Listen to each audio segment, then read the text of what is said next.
The opinions expressed in this video belonging to the participants and do not represent the views held by PPS Holdings Trust, its subsidiaries, and affiliates. PPS is a licensed insurer conducting life insurance business, a licensed controlling company, and an authorized financial services provider. The information shared in this video does not constitute financial, legal, tax, or insurance advice.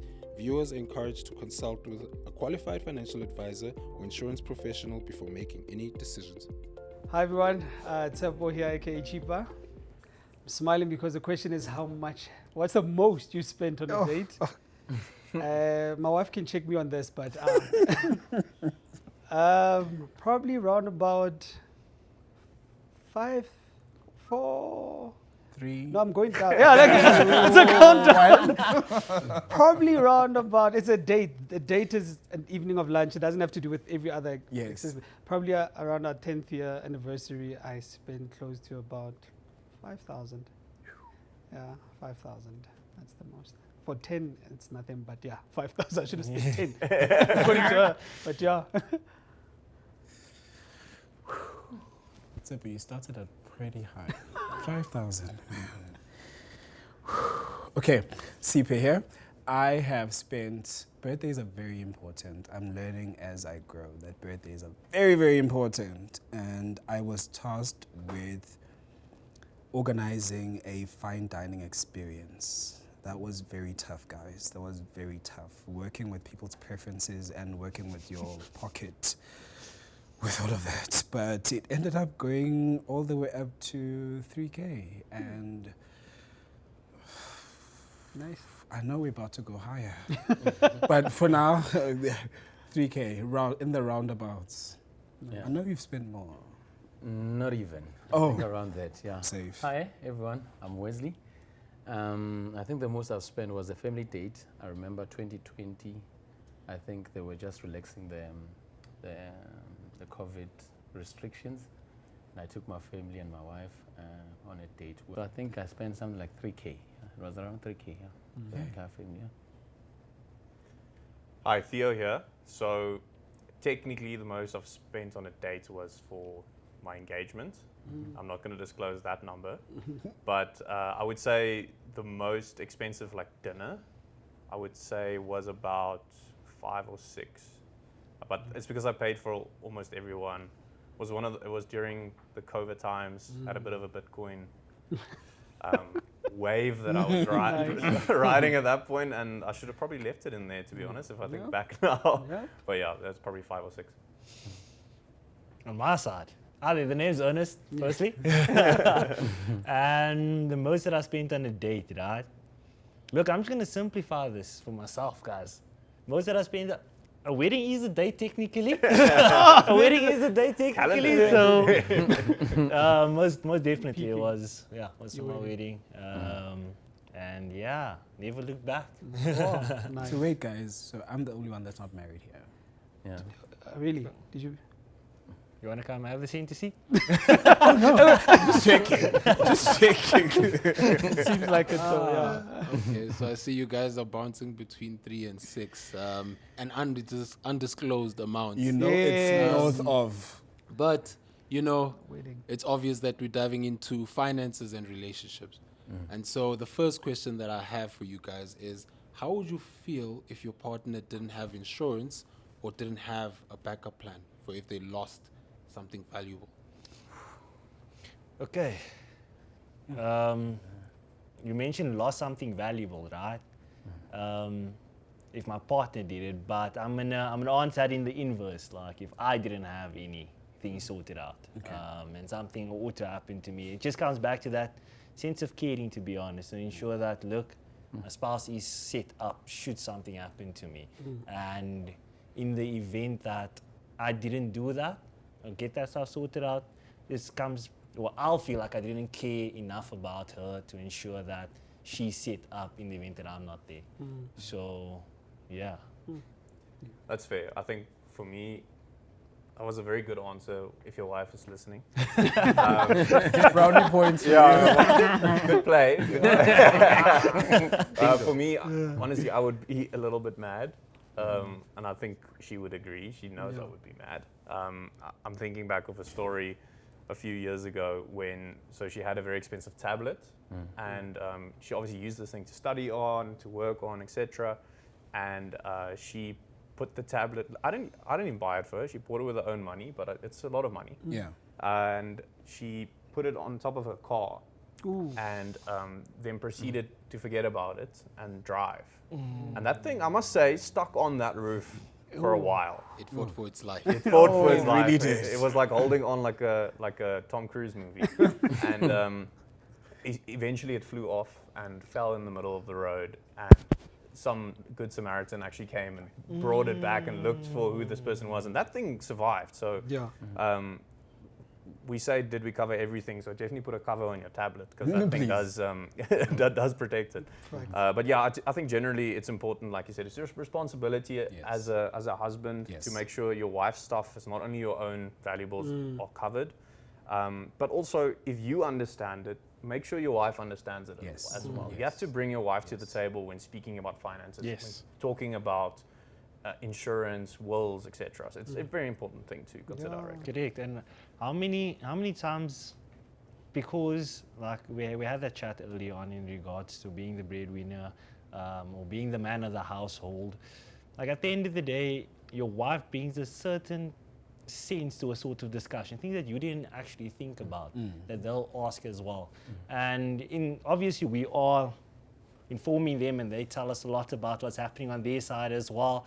But having them also sit down in the discussions with myself and my said advisor places us both in such a great aspect, because in the event anything happens with either one of us, we know exactly who to contact, we know exactly what specialist or who the advisor is to assist us in that predicament as well. And it's transparent. It's 100% transparent. You don't want a little bit of a thing hidden here, another thing here and there, etc. There's fully transparency. So yeah. Yeah. Now, just going back to the question again as well, because I just want to add on top of that.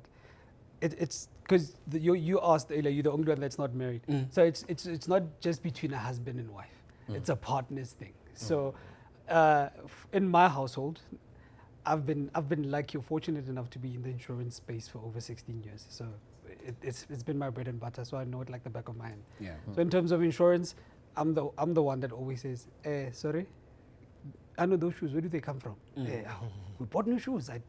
Things that I know look valuable, and I might question whether or not they're in our house. And I always say, if in terms of household content, things like that, what happens if, so I take that leadership role in the sense. So if in terms of partners, there should be almost one that has the better knowledge of that to say, I'll drive this. So to me, or in my household, that's me. And yeah. I actually like that, because I was about to say one of our primary functions, and I use the word function very loosely, is to be a protector. And Tsipo just put it nicely to say, there's certain things that I understand better than he does. So I take that responsibility to say, no, with these things, I'll take care of this. I'll make sure that 1 or 2, 3, 4, 5, because I know for sure there's certain things that I don't even think about that are already sorted out, because I don't think about them. It's not a natural thing for me to wake up and think, okay, so what's for dinner? Okay, so what's still there? I for the life of me, I can't walk into the house and open cupboards and be like, okay, so we're running out of 1, 2, 3, 4, 5. But he does that very well, and I do other things, and insurance is one of them, to make sure that you don't even have to. I understand the need for this way more than, not to take away from his own understanding of it, but to say that I can take care of this, you don't have to worry about it at all. I think that partnership thing, like you mentioned, that's exactly what you just nailed there. And I think, if I have to be honest, in my experience, having money talks with a spouse or a girlfriend or even family, it's not a nice chat. It's not. Like it's a bit of a friction thing, because it's like, oh, why did you buy this? Why did you buy? So it's not a fun discussion. So I think it's very important to make it fun, and I'm trying to learn the way to do this. Like have a pizza night, or just buy a bottle of wine, and then we chat through our finances and we have a game plan. And it's also, when you work in finance or when you're the leader, it's also important to not lecture to them. Because otherwise you become the parent. Don't mansplain. You don't parent They don't your like spouse, that. your spouse, like you don't be the know-it-all, Yeah. like I said again. Even though you know more about it, have an open conversation. And that's why the point that you made, where you both sit with a financial advisor, even though if you understand this very well, have a mediator or intermediary that just Yes. helps you through this process, and they understand it, and they have both of your priorities and your needs at heart, and they consider that. I think it's an important thing. I love what you guys are talking about, because it's mainly about understanding that you're in a partnership and the sharing of it, right? Yes. And so that leads me into my next thing. What do you see medical aid as something that is more of an individual responsibility or shared responsibility? It has to be a shared one. I mean, it has to be a shared one because I mean, especially in a context of marriage as well. Because if your spouse is sick, somehow you are sick as well. you know? Yes. Because the things that you normally would do when they are still able to do things or they are healthy, you won't be able to do that. So it matters most to make sure that at least when it comes to them being covered in that aspect, at least you know that you don't have to share the burden around that as well. Because it's enough that you are losing someone who you rely to on a daily basis. Now imagine you have to now take out from your coffers, personal coffers, to now to take care of the burden itself.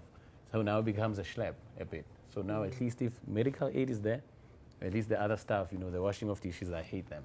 I mean, I don't want to wash them. I don't want to see them at the same time. I mean, after that, I don't have to be now taking from my own personal coffers. Now it becomes an inconvenience, But if you have someone who's helping you and now you are helping them there, it makes more sense. I agree. What It goes back to it goes back to the shared responsibility. It goes back to, again, finding, with every couple they have their own rhythm. And it goes from understanding the rhythm of your partner, also understanding that this is what they feel strongly about, where it comes to personal, where it comes to household. And then you just work from there. Like I said earlier, there's certain things that I don't deem as important, not that they are not, but personally they're not up there in the list of priorities for me in the household. And so medical aid, I know that I'm not the sick type, I know he's not the sick type, but should something happen, I would have to worry. So that I don't have to worry then, let me worry about it now and take care of it, to say that should anything happen, even if it's not for something, even if it's not sickness, I want to go see a therapist. I want to go to a dentist. I want to fix my teeth. Yeah. We don't have to put out money from the side. We can just give from this provision that we're creating already. As much as one person is taking care of the financial aspect of this, but we are both heavily involved in how this thing looks like and what do we actually need from it. Correct. And that's the thing, like, if my wife falls ill and we don't have that sort of or medical aid, etc. And what happened? We said, okay, great, you're gonna cash out, but what happened if you can't cash out? Right. That means that your wife is ill and not getting better and not getting better and not getting better. And you could have taken that decision a few months ago to prevent this situation from happening. So, like, it just comes back to that responsibility. Obviously, in regards to both of you guys getting medical aid, it will be shared.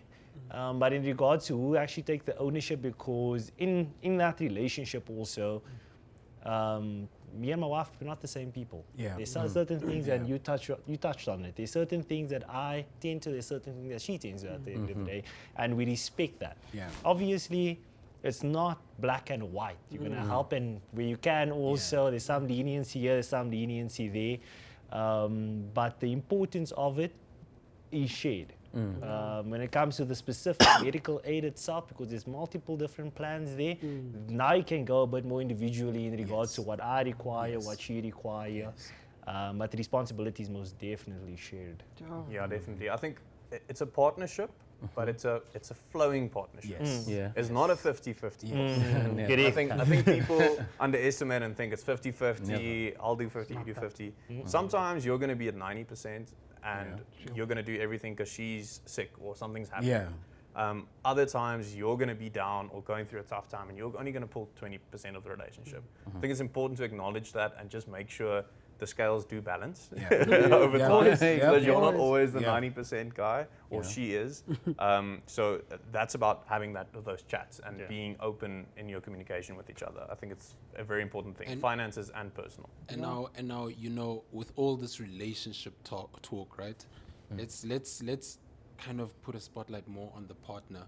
How important is the relationship they have with their finances to you guys?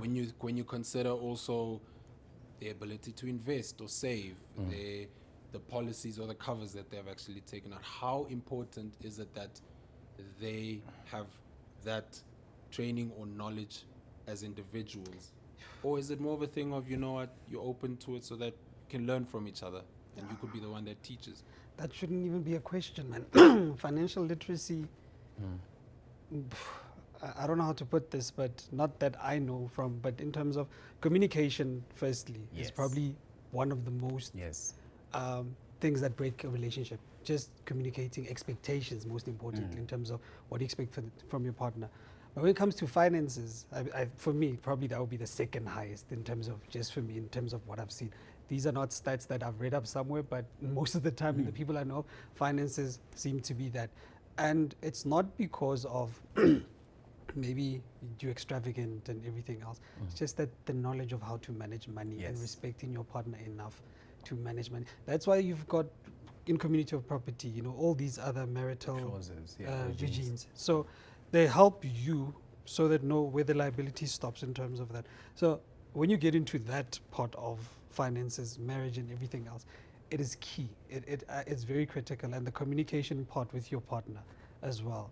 If your partner is extravagant, don't act like you didn't know your partner is extravagant when Yes. you met. Now that they've got a bill of 20,000 on your credit card, you're gonna act like, Kanti, where does this come from? You already knew, but it's the fact that you're not speaking down to her. You're gonna make her see the importance of managing Yes. money. Why we should move this instead of you buying 10,000. Let's maybe split it. It's communication at the end of the day, so it is key. It's vital. That's a good point. I think understanding your partner's relationship with money, Yes. because generally they grew up differently than you did. And if you're someone that works in finance, you have a different relationship to money than someone that works in another industry. So it's important to understand what's the psychology Yes. of money that person has, and then whenever decisions like that, like you said, when it comes up, someone overspent, you overspent, or she overspent, or whoever, or something happens, you have to respect their opinion because you know what their relationship with money is. 100. And it's not your job to change them, but it is your job to note the red flags and say, listen, this is an issue, or I know I have this problem. I tend to spend my bonus before I get it, you know, and that's something you have to be cognizant of, not only of yourself, but also from your partner. Yes. And that's where the communication part links. I don't think those two are separate. I think Yeah, they are that's together. good. Very But much it's a- so. yeah, it's a good point. Yeah. I think even the lapses of life itself, you know, because sometimes we throw these ways to say life partner. But I think the lapses in life come especially in the finances as well. Because, I mean, whether we like it or not, money makes the world go round. It does. You know, because somehow this partnership has to come with her knowledge, you know, and my knowledge, you know, matching. So, like, for instance, we're throwing around 90% and 10%. So if you do have that 90% of knowledge and she has that 10%, you must make sure that you mitigate that. Yes. Because somehow, like, imagine it's a simple decision. We are buying a house. And then now, after that, something happens to her terrible. You know, God forbid, she dies. And now, what do I do? Now Did you I'm just left. downplay buying a house? You said it's a It's a simple thing. I'm like, No, I'm just making. no, I know. That was a great example. But the way you put it, I'm like, this Yeah. guy's money. But I wish I was. There's something about this corner. So, but that's what I'm saying, that those are choices that we're making. We're trying to provide shelter. We're getting that house because you want to provide shelter for your spouse. But now you don't see the financial implications that come with it. Yes. Now you are gone. I'm left with what? A debt. Then And I don't imagine even if you didn't understand how plan to for it, move for around. that. Yeah. Where am I? Now I'm in more debts with a decision that I made with who? A partner who's no longer there. So it matters that they also become up to scratch in terms of that. It's my responsibility. If I'm also the one who's more knowledgeable, my responsibility to make sure, like you were saying, that somehow you don't want to also father her in terms of finances as well, Yeah. but also be a teacher. make it relatable as well, so that ultimately you don't find yourself in deeper problems in the future, because if you don't do it right, unfortunately, you're going to have to suffer the pain. Yeah. True. That's nice. That's nice. You guys are quite smart, and I see that's why you got the glasses. Wait. What about the ones without the glasses? They've got the rings. Get our time. Okay, no. Just No, but you know, there's also just this pressure that we've got because of social media and the online space. And what I just would like to ask with regards to that is, how has social media influenced what being financially savvy means to you? Okay. It's a mixed bag of things, because I'll tell you, it's with social media, it's actually, there's always going to be at least 10 opinions on one thing, and you're always going to feel like you relate to at least 10. Yeah. But it all boils down to what works for you within the grand scheme of things. It's almost like coming through self-development videos on social media. Every single one of them can sound like you can relate. You're like, oh yes, I wanted to hear this, but how much of this do you actually want to hear, and how much of this can you use from this? And I really believe that when it comes to finances, when it comes to relationships, there can be opinions outside on how to, but it ultimately boils down to how you want to do it, because you are in the car. You know at some point we need to stop for a bit. At some point we need to slow down. Here we need to go a bit fast because we have to cover more ground here. So striking a balance between reality and social media and having those conversations to say, this is something that exists there. And in our reality, this is what we're faced with. And so if you want, it's okay for you to want us to do it in a certain way that you've seen, but how do we present this here within the reality of our own finances, within the reality of our lives right now? Those conversations, guys, I think the most important thing in relationships is conversations, effective communication. Let's not talk when the problem is here. Let's try and find a way to talk about it so that we prep ourselves for when situations come and we at least have some kind of framework that we can work with. Yeah. I want to just tap into my inner KG as you were speaking. I know he's not here. But what he normally say, or what he said in one of the episodes was, in terms of taking advice, you'll take advice from people that will give you the wrong advice. Yeah. Yours is to filter it at Yes. the end of the day. Yes. And you'll get bombarded with a lot. And the choice is yours, what to take or not. And you know there's a lot of scams out there where people are desperate for money. So it's not financial advice, but it's them telling you that this is a get-rich-quick scheme. That is technically financial advice. If you're saying I must take my last 5,000, invested in this and then, so be careful, filter the information, know that some people are out there to make their buck. And they're also paid to push this narrative. Yes. So also just make sure that whoever you're listening to, check the background. Like Verify. even us having this conversation, we're not giving financial advice, but we're touching on topics that are connected to financial advice. If somebody listens to us, I'm like, oh, I like those guys. They might just like the way we talk and not really take advice from that. Yes. And that is not what we're doing here. We're just trying to make them see that there's a lot of information out there. You just have to know, do your research, and then once you find out, then make the right decisions. That's it. Correct. And just coming back to also that, the influence of social media on your own life. Like we also need to be cognizant on the fact that the things that people post on social media is the things that they want you to see. Right. Yeah. You get me? Right. And you're not always going to 120% of the time be able to match that. You need to be realistic to yourself. You need to understand that, okay, great, this is what I'm seeing, but more often than not, it's not actually what is actually happening there. But like on my side, like making it a bit more personal in regards to my side also, like just, I think it was the beginning of this year, end of last year, I saw that the influence that social media and things like that had on me in regards to comparing what's happening, comparing myself to actually other people out there, etc. And I just decided, you know what? Let me take a break from this for a bit. Yeah. Went forth and just like went AWOL. Still AWOL actually. And after that, I just feel like a deeper understanding of myself Yes. came about, deeper understanding of my own piece, where I want to be. And I don't actually want to use the word content because I always want to have a growth mindset, but I'm happy in the space that I am with the things that I have accomplished while I'm working towards the things that I want to accomplish. So in regards to the whole, social media has a lot of power. And I understand there's a lot of information also there that you can make use of, but it's up to us to discern. So if you enjoy it and you like it for the purpose that it was provided for, go ahead. Like, there's a lot of information that you'll find, a lot of knowledge, a lot of insights, but also just have that conscious discernment in regards to what is actually happening here. Because I like that point that you made, eh? My question also on that is, if I have the golden key to become a millionaire, would I just give that key to somebody else? You get me?